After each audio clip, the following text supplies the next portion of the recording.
Amen.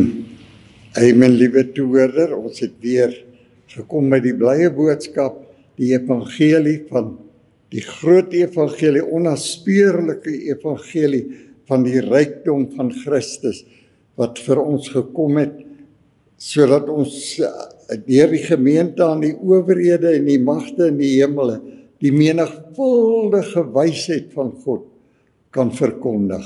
Dit is so belangrik om in die kennis in te kom. Ons weet dat die skrif sê oor en oor, my volk gaan verlore weens 'n gebrek aan kennis. Want in die eerste koms van Christus het 'n volmaakte redding gekom vir die mens. Iets wat hierdie groot God kom doen het. En as jy enigsins teen die boodskap van die vryspraak en die kruis wil kom, dan moet jy weet, jy kom teen God, want jy kom teen iets wat hy gedoen het. Jy wil iets verkondig wat hy tot niet gemaak het.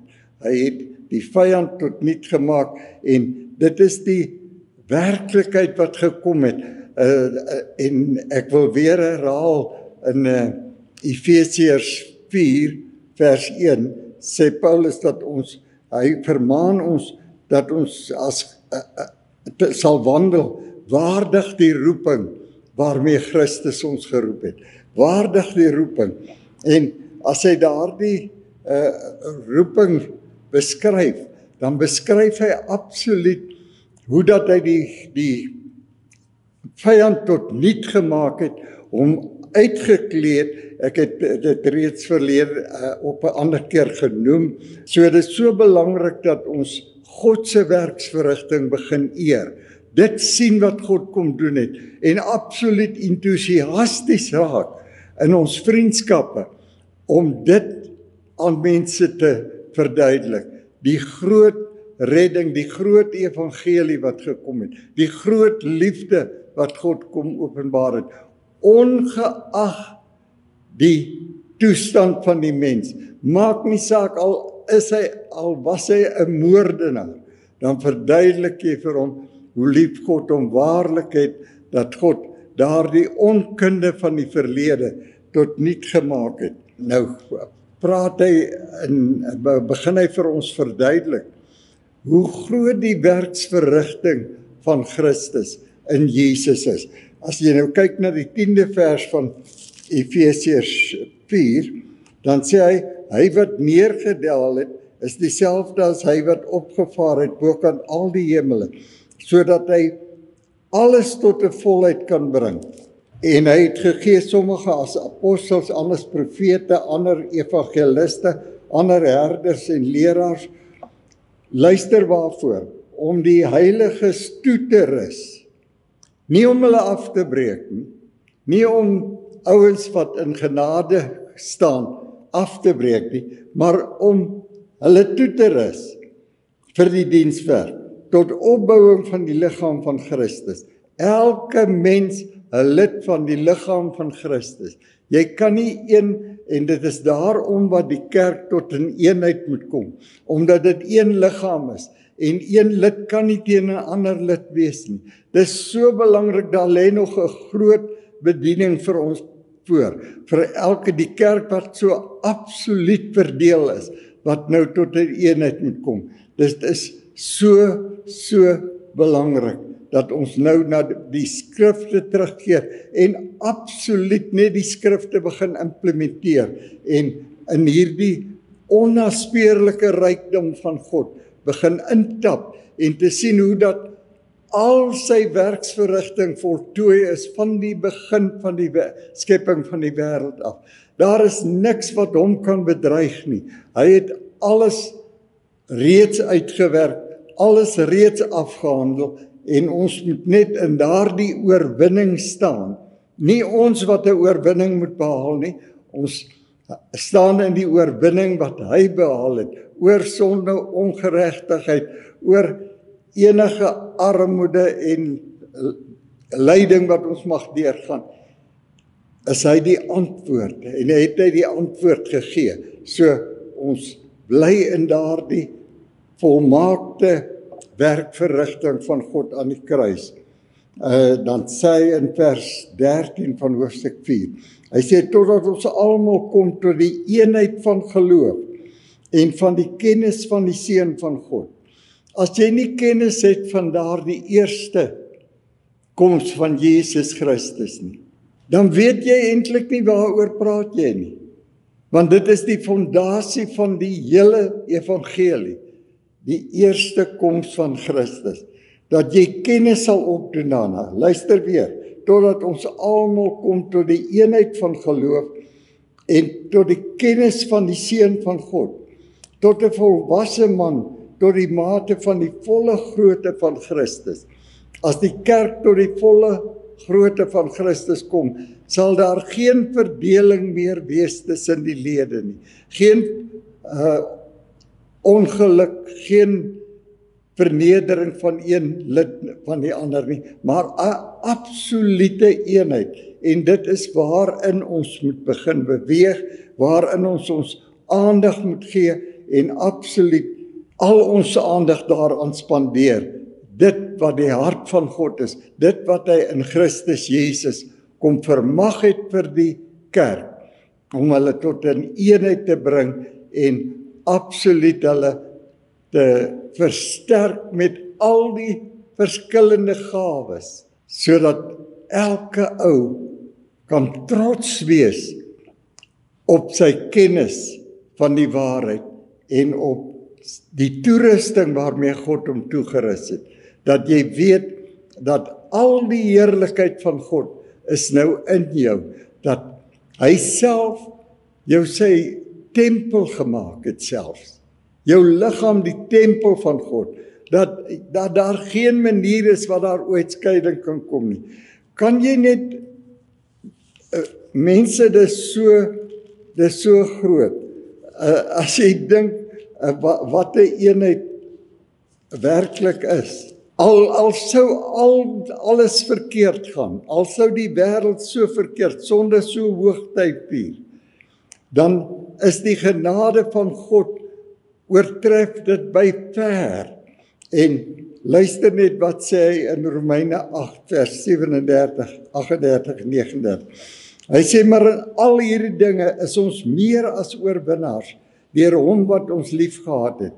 Want ek is verseker dat geen dood, of lewe, of engele, of owerhede, of magte, of teenwoordige, of toekomende dinge, of hoogte, of diepte, of enige ander skepsel, ons sal kan skei van die liefde van God, wat daar in Christus Jesus is nie.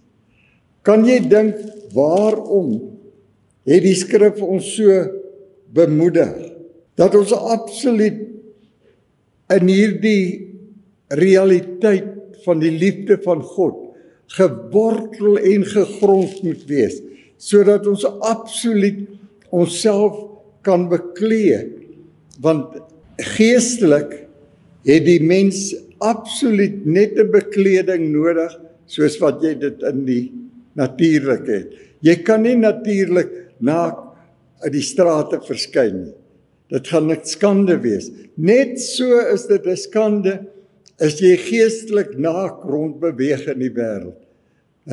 Want daar het vir jou 'n onnaspeurlike rykdom gekom. Jy het in niks tekort nie. Jy het hierdie volle rykdom waarmee jy jou kan beklee. En nou gaan ek 'n bietjie oorspring in Efesiërs 4, daarna vers 18 toe. Hy praat van hierdie mense wat nou nie hierdie kennis van die genade het nie. Nie hierdie kennis het van die vergifnis, van die gawes van God waarmee hy jou toebedeel het. Dat hy jou die lewe van Christus gegee het. Ons weet dat Kolossense 2 vers 3, Kolossense 3 vers 4, sê wanneer Christus dan verskyn, wat ons lewe is, Christus is ons lewe, wanneer Christus wat ons lewe is verskyn, sal ons saam met hom verskyn, want dit is sy lewe wat ons gered het, dit is sy lewe wat ons ontvang het, die volheid van sy lewe wat ons ontvang het. En dit is dit waarvan jy onkundig gaan wees. En dan skryf hy in Efesiërs 4 vers 18. Hy sê mense wat verduister is in die verstand en vervreemd van die lewe van God. Jy sien as jy nie inkyk in die Nuwe Testament, as jy nie deur en deur kyk wat het aan die kruis gebeur, as jy nie daardie rykdomme wat vir jou gekom het en vir die mensdom gekom het, evalueer en jou absoluut tot 'n kennis bring daarmee, dan het jy nie 'n evangelie om te verkondig nie. Jy's besig om met die dood. So luister na die 18de vers van Efesiërs 4.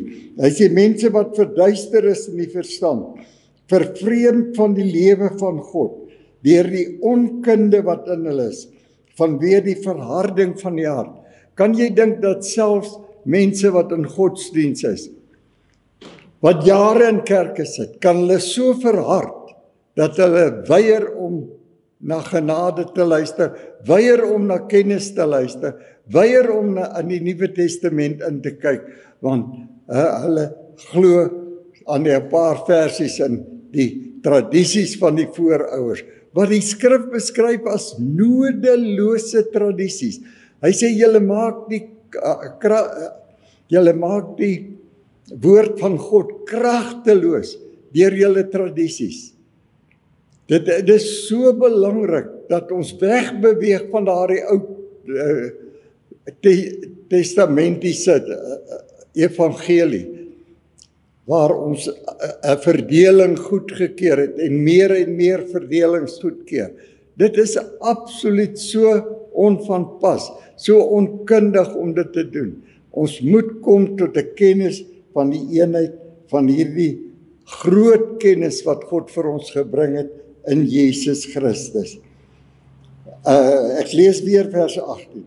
Hy sê mense wat verduister is in die verstand en vervreemd van die lewe van God, deur die onkunde wat in hulle is, vanweë die verharding van hulle hart, wat ongevoelig geword het en hulle oorgegee het aan ongebondenheid, Christelike ongebondenheid, wat van 'n kansel af sonde verkondig en absoluut die vyand se werk ophef. Hy sê om in hebsig allerhande onreinheid te bedrywe. Onreinheid om oor sonde te praat en nie oor die antwoord nie. Om die negatiewe te verhoog en nie die positiewe. Om ongeloof te verhoog en nie geloof nie. Geloof is absoluut die fondasie van die hele skepingsrealiteit.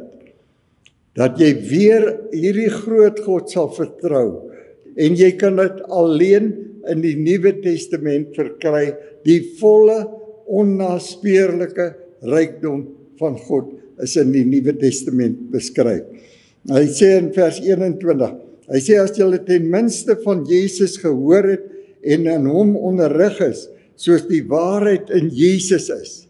Jy sien as jy nie in daardie waarheid, dit wat Jesus kom doen het, dit wat hy vir elke mens kom skenk het, sy eie lewe, as dit nie jou boodskap is nie, dat jy mense kan ophef en kom versterk en absoluut mense bekragtig en mense tot 'n vryheid aanspoor nie, dan waarmee is jy besig? So, nou sê hy in vers 22, dat julle wat die vorige lewenswandel betref, vorige lewenswandel die ou mens moet aflê, wat deur die begeerlikhede van die verleidinge ten gronde gaan, wat in die natuurlike, wat al die hele geestelike realm in die natuurlike sien. Dis so belaglik mense, as jy nog iets tentoon wil stel in die natuurlike, in steede van om 'n wonderlike innerlike heerlikheid tentoon te stel. Dit 'n blydskap, 'n vreugde in die moeilikste omstandighede, in die oorwinning kan staan. Dit wat Christus kom doen het. Dit is die krag van die evangelie. As jy teen die vyand kan staan, teen sy grootste aanslag, kan staan in 'n oorwinning, in 'n vreugde, in 'n blydskap. En dat julle vernuwe moet word in die gees van julle gemoed. Dit is so belangrik. Luister nou wat gaan hy sê. En julle met die nuwe mens bekleed. Dis die Nuwe Testament is 'n bekleding vir die nuwe mens. Is 'n realiteit waartoe jy moet kom. Dit is 'n heerlikheid wat God aan jou geskenk het. Dit is nie iets wat jy moet verdien nie.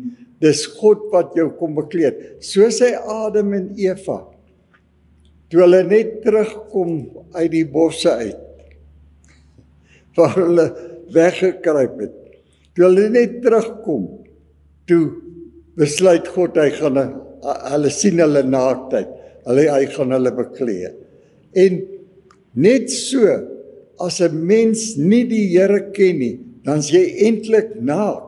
En as jy met enige gelowige praat, kan hy dadelik sien dat jy nog in naaktheid beweeg.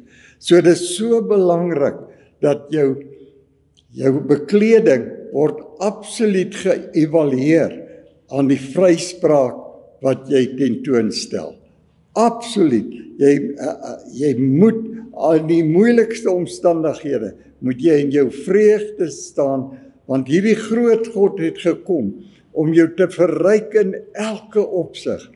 Hy sê in 2 Korintiërs 8 vers 9, hy sê, God het Jesus wat ryk was, arm gemaak, sodat ons kan ryk wees. Mense is oor en oor. Johannes 10 vers 10 sê, die duiwel het gekom om te slag, te steel en te verwoes. Jesus sê, ek het gekom dat julle lewe en lewe in oorvloed mag hê, 'n onnaspeurlike rykdom mag hê. Maar jy moet na die skrifte kyk. Jy moet jou beklee met hierdie heerlikheid. Luister net, hy gaan dit nou verduidelik. Ek gaan weer vers 23 lees. Hy sê, en dat julle vernuwe moet word in die gees van julle gemoed, en julle met die nuwe mens moet beklee, wat na God geskape is, in ware geregtigheid en heiligheid. Jy moenie jou eie heiligheid probeer opwerk nie. Jy moenie jou eie geregtigheid probeer opwerk. Dit gaan nie werk nie. Jy moet die geregtigheid van God, jy moet die bekleding van God aanvaar. Anders is jy naak. 2 Korintiërs 5 vers 21 sê, God het Jesus, wat geen sonde geken het nie, sonde gemaak, sodat jy kan wees, die ou vertaling sê nog kan word, maar daar's niks wat jy kan word nie, dit het alles gebeur aan die kruis van Golgotha, sodat jy kan wees, die geregtigheid van God in Christus Jesus, sy geregtigheid. God skenk jou sy geregtigheid. God skenk jou sy heiligheid in Jesus Christus. En dit is waarmee jy jou moet beklee. En die maklikste om dit vir jouself, om in daardie vryheid in te beweeg, is om voor die spieël te gaan staan en met jouself te praat. Vir jouself te sê, weet jy wat sê God van jou? Hy sê jy's geheilig, jy's geregverdig, jy's verlos van sonde. En alleen as jy dit in erns met jouself begin praat, soos Dawid toe daar nie meer hoop was nie, toe begin hy met homself praat, sê my siel, waarom is jy onrustig in my? Vertrou op God. Jy sien, as jy nie die bekleding van God sien, as jy nie die heerlikheid van God sien waarmee hy jou graag wil beklee en wat hy vir jou uit genade geskenk het nie, hoe sal jy ooit tot daardie volheid kan kom? Inteendeel in Hebreërs 2 sê hy, hoe sal julle ontvlug as julle so 'n groot saligheid, dit wat God vir jou verniet geskenk het, hoe sal jy ontvlug as jy so 'n groot genadegawe van die hand wys. Elke mens bekendstel aan hierdie groot liefde, hierdie groot genade van God wat gekom het. Jare gelede het ons 'n broeder hier op die perseel gehad en hy het elke mens wat hy groet, het hy voorgesê, weet jy Boeta, weet jy Sissa, die Here is baie lief vir jou. En dit is die boodskap wat jy moet dra, dit waarmee God jou kom beklee het. God het jou aanvaar en nie verwerp nie. Maak nie saak ongeag van wie of wat jy was. God het elke mens aanvaar. Elke mens is ingesluit in die groot reddingsplan van hierdie groot God. En hy wil graag hê, dit is inteendeel sy plesier. Hy sê in Hebreërs 11 vers 6, die enigste manier wat jy God kan behaag, is deur geloof. Net deur geloof, want elkeen wat na God toe kom, moet glo dat hy 'n werklikheid is, en dat hy 'n beloner is van die wat na hom toe kom. As jy sy genade kom aanvaar, dan is dit 'n gawe van God. Dis tussen jou en God. Dis nie tussen mense wat jou probeer veroordeel, omdat jy nog miskien 'n bietjie probleme het of iets nie. Nee, dis nie dit nie. Dit is, aanvaar jy, glo jy, aanvaar jy, dit wat hierdie eerste koms van Christus vir jou gebring het. Die grootste geskenk, die onnaspeurlike geskenk, wat geen mens ooit kon evalueer nie. Wat gekom het, sodat ek en jy kan vry wees.